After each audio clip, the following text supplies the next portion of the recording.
Welcome to another special episode of the Thrill of Driving podcast. And this week, we are in the Mercedes-Benz India facilities in Chakan, which is outside of Pune. And we are in the office of Martin Schwenk. Martin Schwenk is the boss of Mercedes-Benz in India.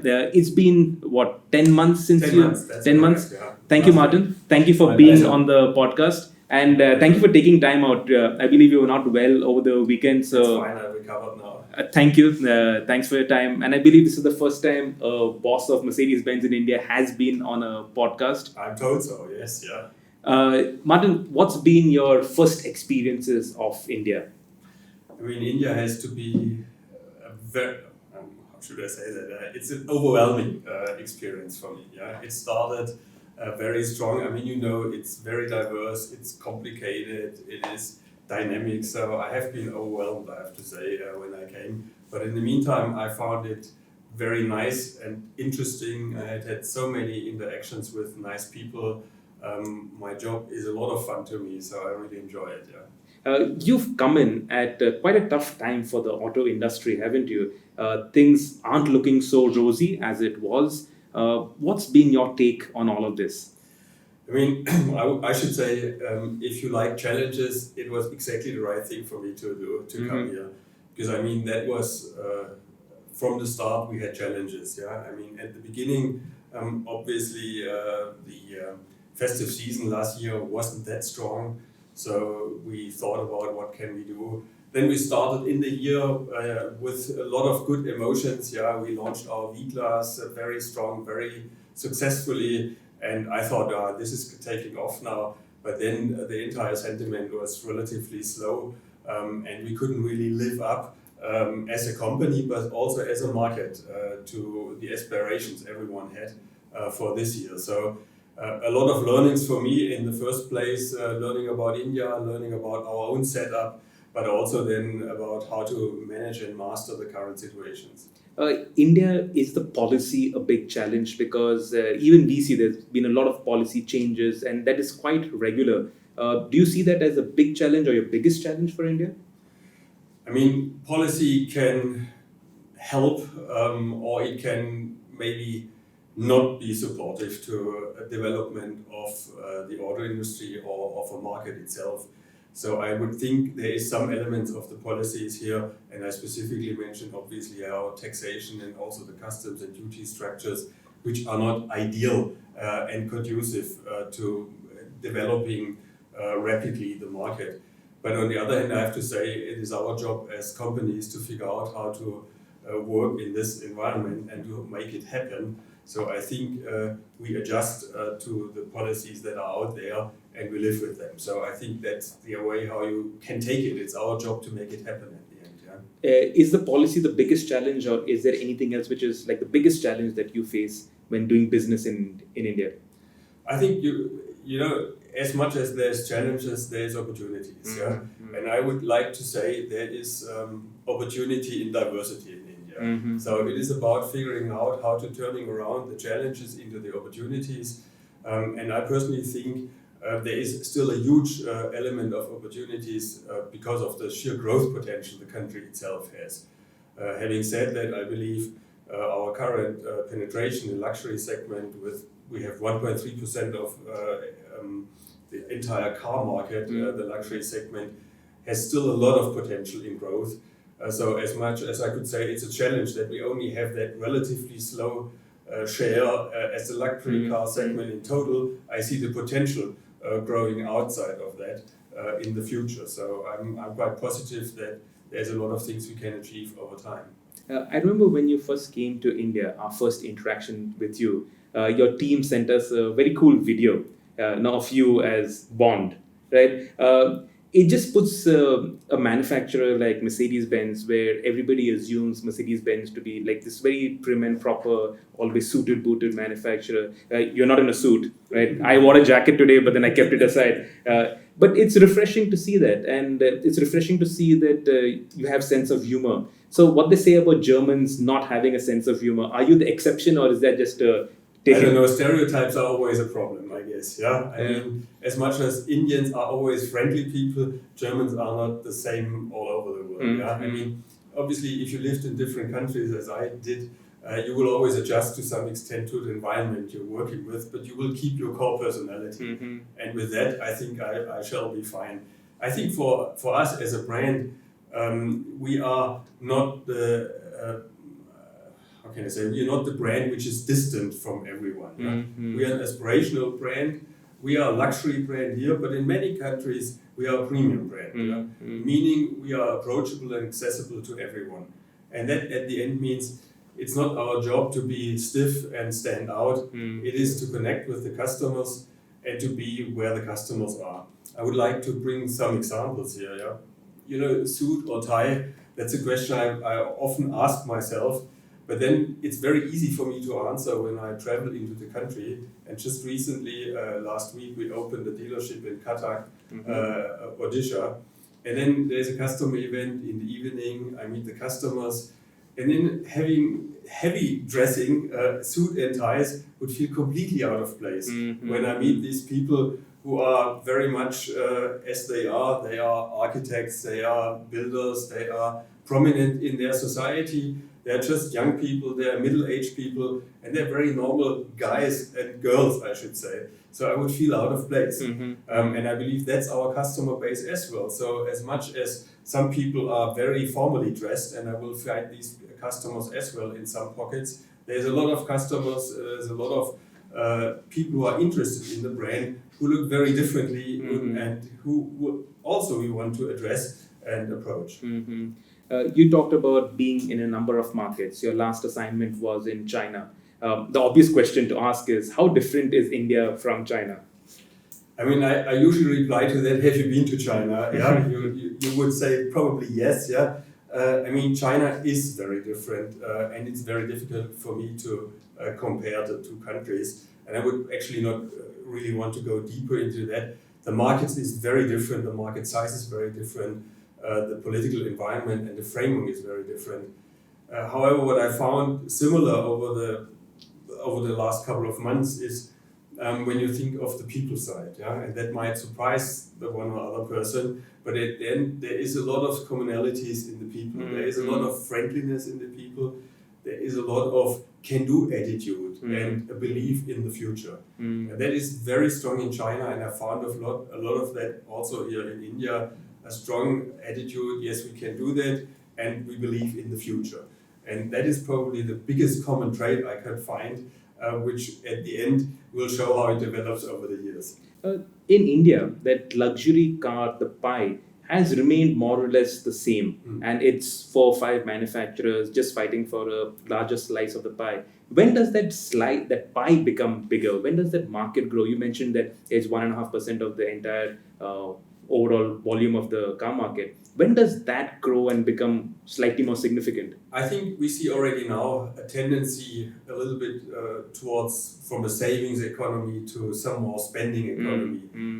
I see the younger generation is more interested. They also want to spend on themselves, yeah. And it's not only the only priority is to invest into business or another house, but they also start spending more and more on themselves. And I think that is one of the essential elements that is needed for growth of the segment itself. Having said that, it would also require the premium segment to grow. It's not only the luxury segment, it's also the premium segment, which will definitely benefit of that type of spending behavior. And I'm worth it type of approach. I spend on myself, and that will help then to grow the entire pie over the foreseeable future. What is the average age of your buyer in India? I would think our average age around 40 years at the moment. So we'll talk about products in a bit. I know you're passionate about products, but first about the Indian market right now. It's been going through a fair amount of stress over the past couple of months. Would you call it a bloodbath? I wouldn't go that far, yeah. I mean, everyone is trying to deal with the situation with the means they have. And you see from manufacturers what they do. They also try not only to sell cars, but also to master the transition from BS4 to BS6, to manage inventory levels, some by reducing specifically the output then and reducing volumes in production as well. Others with other means, yeah. I mean, there is some level of discounting going on. which is never too healthy if it's over an extended period. But to me, it is not on a bloodbath level. That's good to know. This whole transition from BS4 to BS6, considering your expertise and experience in other markets, could it have been done a little better in India?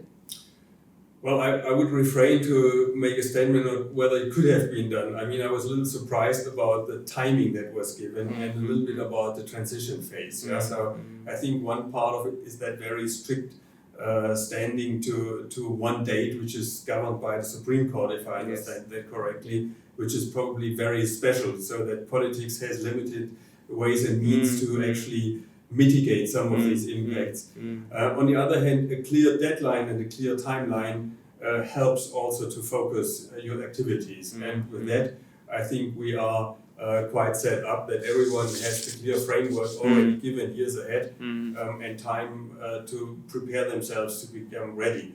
So I think most of manufacturers have taken appropriate steps, and for us, I know we definitely have done so. And at the moment, we have already 2/3 of our portfolio transferred. So I think with that in mind, it is doable and feasible, and I think everyone can achieve it. A lot of people have this, and our readers, they have this query as to how much does BS6 actually cost per car? How much would BS6 actually cost? How much the price rise would be? I mean, it depends on which technology you use. We use in our cars the high-end technology, the SCR technology, which is definitely much superior than what you would get on the cheaper cars. It makes not only the cars much cleaner, but it makes it consistently cleaner over the entire life cycle of the vehicle. So with our SCR technology, you're definitely looking into something which is respectable. I think it's three-digit dollar number you have to per car to add. Yeah, but it's not that the whole fear that cars will become so much more expensive. It's not a real fear, is it? I mean, if you think of how cutthroat we try to optimize cost in vehicles, it is substantial. But if you compare it to our tax schemes or duty schemes, obviously it's not relevant. So, but obviously it always depends on develops. I mean, at the end you have the cost and you have some price element on that. Then you have on top duties again, taxes again, and you have road tax and so forth. So it becomes even a higher amount until it reaches the customer. Talking about electrification, our government has been talking very strongly about going electric. Do you subscribe to that whole idea? I think generally speaking, electrification is a good step. On the other hand, I would like to mention that the biggest driver should be creating better emission standards, and driving cleaner cars at the end. With that, I think the first essential step was the move to BS6, and the thrust that was put into that is very helpful. Now the next step, the question is, what is the next step to make cars cleaner and to bring them onto the road? Is it electric? Is it solely electric? I'm not convinced. I think electric is important, but I also believe plug-in hybrids that have a far better not only emission standards than we have today with our vehicles or with the vehicles in the car park, but also in terms of range and infrastructure requirements are far more flexible, is also an option. So I think at the end, the push for electric is good, but I also see at the moment some trend to say, okay, it's not only electric, it could also be internal combustion engine and so forth. So I think it will be a combination of different technologies, all with the aim to improve emissions and emission standards for that. So two things. One is electric, one is plug-in hybrids. You don't have either in your portfolio right now in India. As a market leader in the luxury segment, isn't it time that you had a plug-in hybrid to start with? I mean, we have the luxury that on a global scale, we have basically all the models available. And for us, the job is to find out when does it make sense to bring what car into the market. I mean, you have to have some volume in order to be successful there. And at the moment, all the focus is on BS6 implementation. And I think that's the highest priority also from an emission effectiveness. From a political point of view, we will that might not be the most clever approach, but I still think it makes sense to focus on bringing emissions down in the first step, and we will follow with electrification of the portfolio as well. You have the EQC. It's been getting good reviews all over the world. How difficult would it to bring it to India? You got high-end Maybachs in India at a very high price point. The EQC obviously won't be at that price point. I'm sure you'll be able to find buyers for that, and especially early adopters. That's true. So, and we're reviewing when we will introduce that, and you can expect we will bring the EQC at some point in time. Yeah. The Auto Expo is coming up early next year. Would that be a good time frame to expect or predict the EQC coming? I'm not committing on anything, but I commit to be on the Auto Expo. Okay, so Mercedes is going to be there. We will be there, yeah. So we will be there, and I can also commit that we will have a lot of interesting products to offer there, and we'll make a big stance there on our products and our brand itself on the Auto Expo. Yeah. Talking about products, what car do you use for your daily commute? I know it's not a short commute, it's at least an hour away to Pune city. Yeah, so right now I'm driving an S400. Actually, I'm not driving, I'm being driven, to be honest, and I have to say I appreciate the luxury of the car on that road. I mean, the road to Chakan is not ideal, as you know. So there's a lot of unevenness and a lot of traffic stop and go and forth. So I really appreciate that I have that car the company provides here for me. The last issue of the magazine of Evo India magazine, we did a story with the ultimate S classes. So we had the S63 with the AMG V8 and the Maybach with the V12. If you, as a car person, had to choose, what would it be? Would it be an AMG V8 or would it be a V12? I would definitely go for a V12, Maybe I'm very traditional, but But you're a car guy then, definitely. How far or how long would the V12 last in this current environment? And I'm not talking about the environment in terms of the air, but in terms of the political environment where everybody's talking about emissions and reducing emissions and just making that statement, because a V12 is a statement of excess. It definitely appeals to car guys like us, but for the wider world, how much longer can we have such engines?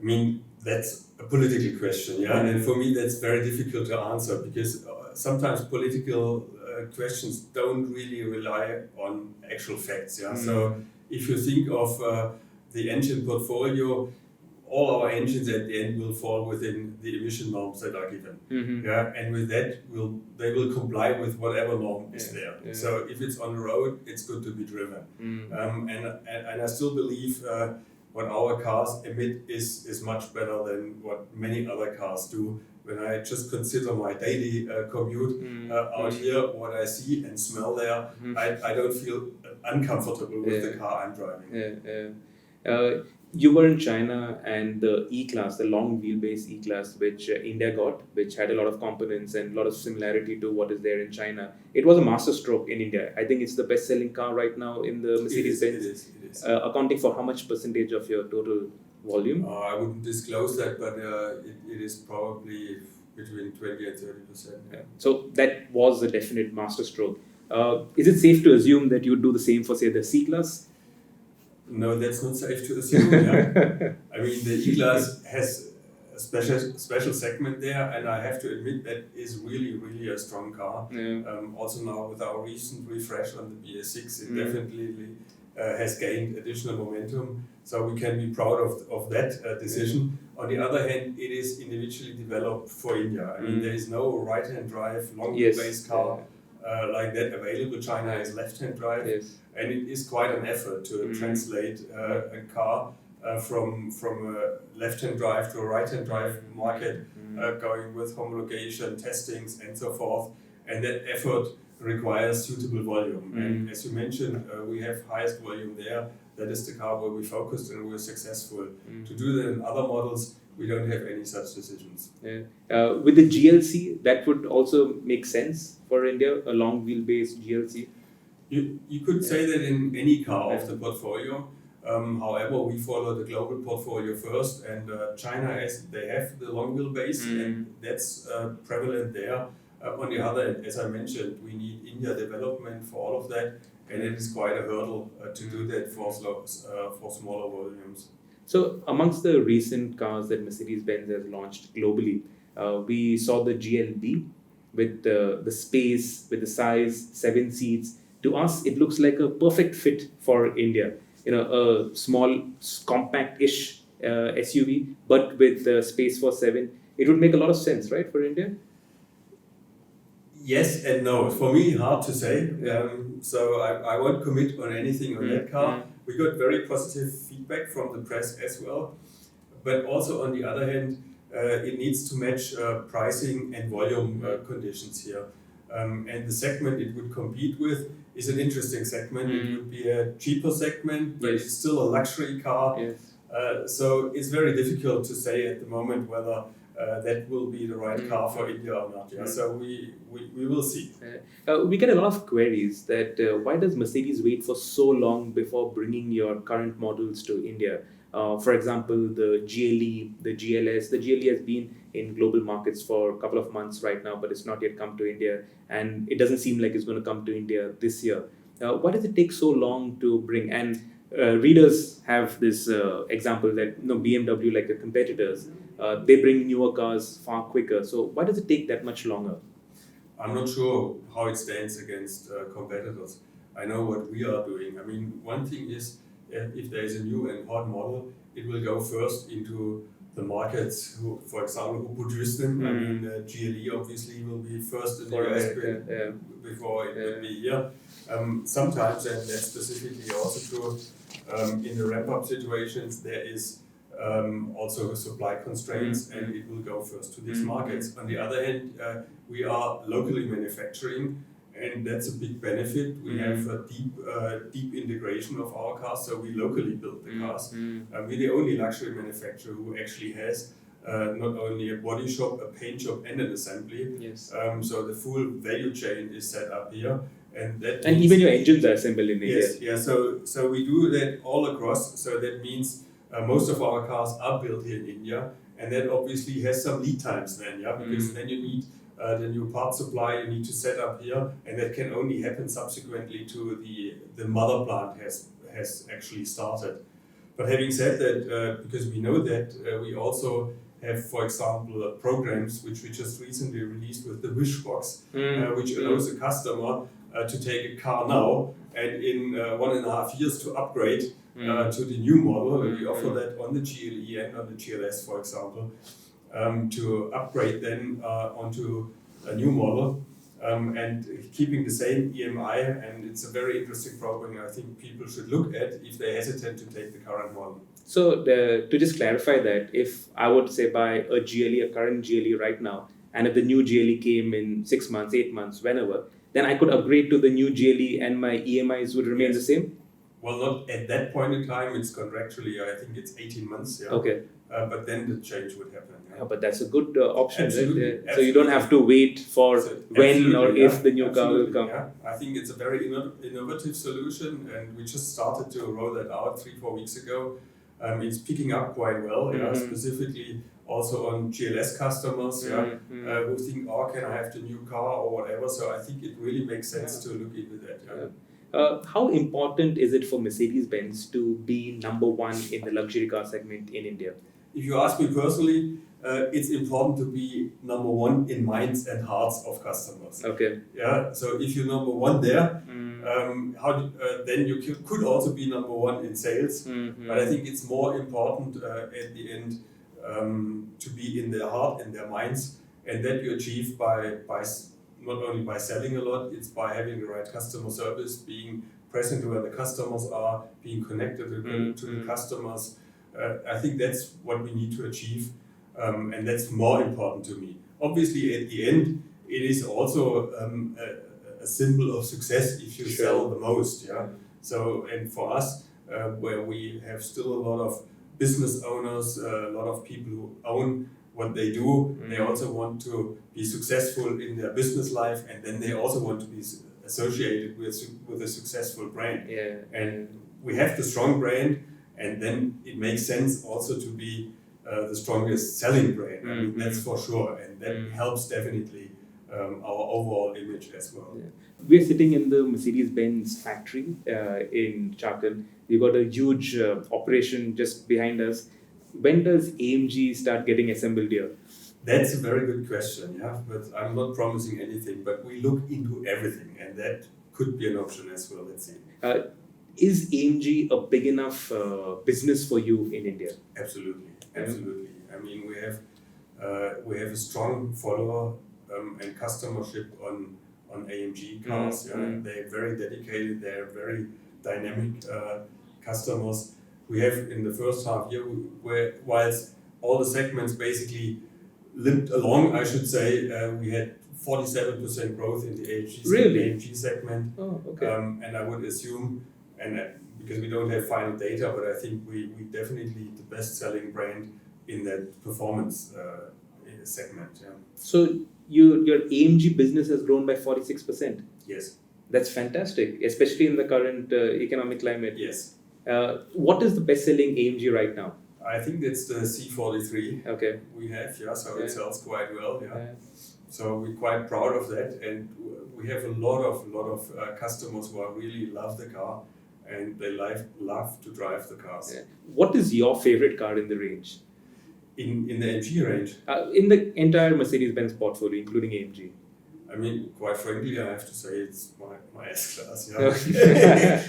Even though I think it is the 350 diesel I had before. Yeah. So I like the 350 diesel even more than 400 because of its characteristics. I'm a very practical guy at the end. Yeah. And since that is the car I can smoothly ride, so I really think that's my favorite car. And not the G63? Well, the G63 would be a great toy to drive, and it's a beautiful car, but I think, should I say my favorite car? I'm a practical guy, so from a practical point of view, definitely my S-Class will outperform the G-Class. So we've been getting a lot of reader queries as to, so the G63 is this icon, and I don't know anybody in the world who would hate it, apart from maybe a few tree huggers. But no offense. But apart from that, it's impossible to hate the G63, except for the price. And everybody's been asking that, doesn't it make sense now that you have a full refresh on the G to bring the G350 to India? And I know a lot of people who are ready to buy that. Let me say it like this, we look into that and watch the space, Okay, watch the space. So that's a positive sign. Absolutely, I want to talk a little bit about motorsport. Mercedes-Benz has been doing extremely well in Formula One. It's no surprise to see the kind of success that you've got. You've got the best team, the best drivers, everything, the best, most well-oiled operation. But you don't seem to be doing anything in India, either to capitalize on it or even like a motorsport program. You had young star driver program, but that ended, I think, 2 years ago. After that, there's been no real progress on motorsport. I think motorsport itself is a very strong element of any brand, and as you rightfully say, we have quite successfully on a global scale managed to participate in the Formula One, but also in several other motorsport circuits, I should say. In India, I think there could still be more focus overall in the entire auto industry. For us, I think it makes sense to look into where we can do something, where we shouldn't do something, but at the end, it's also a question of money, to be quite frank with you. It is not, with a brand which sells here 16,000 cars a year, we cannot jump anywhere. So we'll have to focus also we put our focus and dedicate it on. So what we do is a lot of customer events, which is then also around performance and performance cars, and we support individual groups, but not on a broader scale. In terms of overall volumes this year, do you see Mercedes-Benz growing on your last year's numbers? I think that will be difficult to grow on last year's numbers. Our first half year, we sold around 6,600 cars. That is a little bit lower than we had in the last year. And now with the last months coming in and the uncertainty about the festive season, I would think we will see a pickup in the second half of this year, but I'm not sure that we can overachieve last year's numbers. Okay. Before we end, we've got quite a few queries from readers on our Instagram stories. when is the new GLE launching, and what are the engine options? The new GLE will launch. Yeah, I don't think we can disclose the date at the moment. Yeah, also not the engine variants. Yeah, what I can say is if you're hungry for a GLE, get one you have at the moment and go for the Wishbox program, which allows you to have two different models within one contract and one EMI, no change, and you upgrade after 18 months to the new model. All right. When will AMG start production in India? No commitment. Yeah. Sorry. Is there any chance of introducing the S63 AMG 4-door and, well, this is more interesting, the AMG GT 4-door? AMG GT 4-door.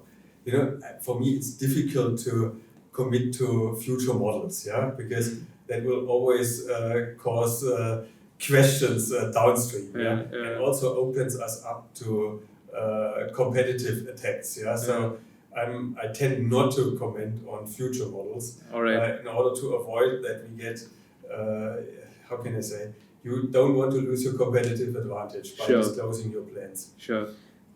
This is interesting. How much longer would you sell diesels in India?